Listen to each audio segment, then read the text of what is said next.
திமுகவை தொடர்ந்து விமர்சித்து வந்த பிரேமலதா விஜயகாந்த் திடீரென தமிழ்நாடு அரசின் திட்டங்களை பாராட்ட தொடங்கியிருக்கிறார். இது அரசியல் வட்டாரத்தில் பல்வேறு ஊகங்களுக்கு வித்திட்டுள்ளது. கூட்டணி அமைந்த போதே உறுதி செய்யப்பட்டதுதான் ராஜ்யசபா. யார் சொன்னா? நாங்க தான் சொன்னோமா? சொல்லுங்க பார்க்கலாம். இந்த பட்ஜெட்டை நாங்க வரவேற்கிறோம்.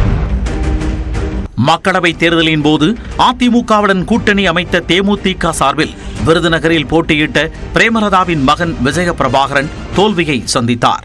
ஆயினும் அதிமுகவில் மகனுக்கு மாநிலங்களவை எம்பி சீட் வாங்கிவிடலாம் என கட்சியினரிடமும் பேட்டிகளிலும் நம்பிக்கையுடன் கூறி வந்தார். மேலும் தேர்தலின் போது அதற்கான ஒப்பந்தம் போடப்பட்டு விட்டதாகவும் கூறினார்.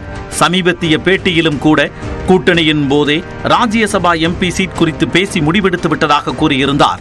கூட்டணி அமைந்த போதே கையெழுத்திடப்பட்டு உறுதி செய்யப்பட்டதுதான் ராஜ்யசபா.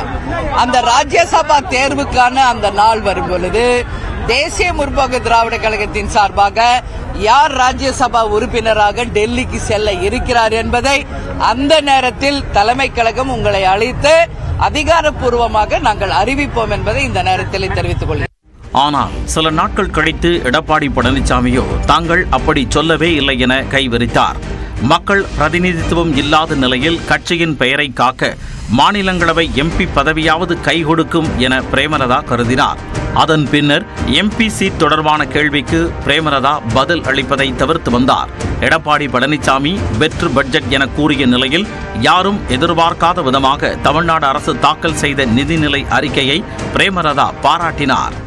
தேசிய முற்போக்கு திராவிட கழகத்தை பொறுத்த வரைக்கும் இந்த பட்ஜெட்டை நாங்க வரவேற்கிறோம். ஏன் வரவேற்கிறோன்றது உங்களுக்கு தெளிவாக நான் தெளிவா பதிய வைக்கிறேன். எதுக்காக அப்படின்னா, கேப்டன் அவர்கள் 2006 நம்மளுடைய முதல் தேர்தல் அறிக்கை புத்தகத்தில் கொடுத்த பல்வேறு திட்டங்களை இந்த முறை தமிழக அரசு முதல்வர் அவர்களும் அறிவிச்சிருக்காங்க.